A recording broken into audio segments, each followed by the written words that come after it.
Tonight, breaking news as a woman at the center of a massive manhunt is captured and hauled moments ago in front of a judge. Cops say this woman, Jessica Smith, murdered her precious 2-year-old daughter, Isabella, and tried to slaughter and slice up her 13-year-old daughter, Alana, in a vicious and bloody hotel room attack. And now we're learning the horrifying backstory. Was this a revenge killing during a bitter divorce and custody battle? And were the girl's father's pleas that he was afraid something terrible might happen totally ignored? Randy Kessler, author of Divorce, Protect Yourself, Your Kids, and Your Family. You are a family law attorney. You have studied these divorce documents. What do they tell you vis-a-vis this horror that has happened to these kids? Well, you know, it is a horror, Jane, because this is not the worst case we've seen. She actually was granted temporary custody. She had the right to take care of these kids. It was only when he asked for a psychological evaluation, time with the children, that she snapped. It's too bad. She was going in the right direction. She had the right to raise these children. She had been raising them. She'd been turning them against her dad. But all of a sudden, her world was unraveling. Dad was going to get to the bottom of it. The court ordered her to undergo a psychological evaluation. The judge ordered that she turn the children over for some custody and some parenting time, and she saw the end coming because she was going to be found out. That's likely what happened. She was going to be found out that she's not the stable person that she thought she was and that she told her children she was. She was poisoning these children against their father. Shocking new information about the mysterious disappearance of Oregon mom Jennifer Houston. I'm very sad to have to tell you, cops just found her SUV in a remote wooded area and then just feet away, Jennifer's dead body. They seem to be dancing around their theory. The way I see it, there's only 3 possibilities: an accident, a suicide, or an abduction. I could be wrong. What's your takeaway?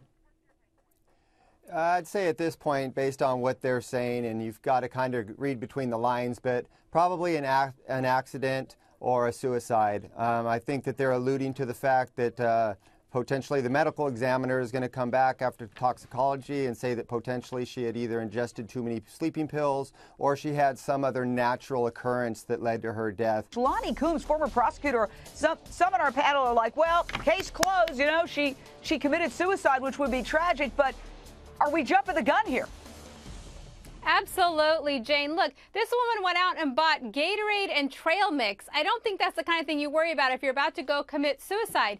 And when the police officer said we see some deliberate acts here as far as the car being parked and everything, that might be being done by someone else. Dr. Tiffany Davis Henry. I agree with Lonnie Coombs 110%. We do know that she had a headache for several days leading up to this, so that could be maybe she was hit on the head. Maybe she had some sort of amnestic disorder, some amnesia or something else going on there. We also know with people that are suicidal, they tend to feel hopeless, helpless, don't have much to live for. This is a woman with a 2- and a 6-year-old. Their birthdays were coming up in September. That's something to look forward to. She also had a 10-year anniversary that she was coming up on celebrating with her husband that she was planning. So there's a lot that she had to live for. So suicide is a big jump right now.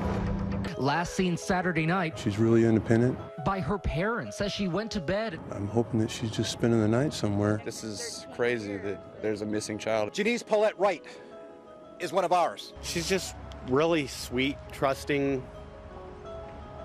She would walk up to a stranger and talk to him. My head is just swimming. Little Janice Wright vanished outside her family's trailer park home last weekend. Her parents said the last time they saw their 6-year-old daughter, she went happily to bed after dinner on Saturday night. When her bed was empty Sunday morning, the parents say they didn't worry. Oh no, because little Janice likes to play outside in the neighborhood. According to court documents, cops investigated the missing girl's dad, James Wright, for more than one attempted child molestation.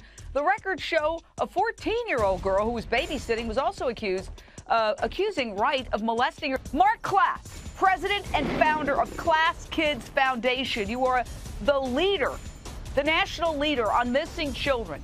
How can cops be so sure, so early in the investigation, that there is absolutely no nexus or connection?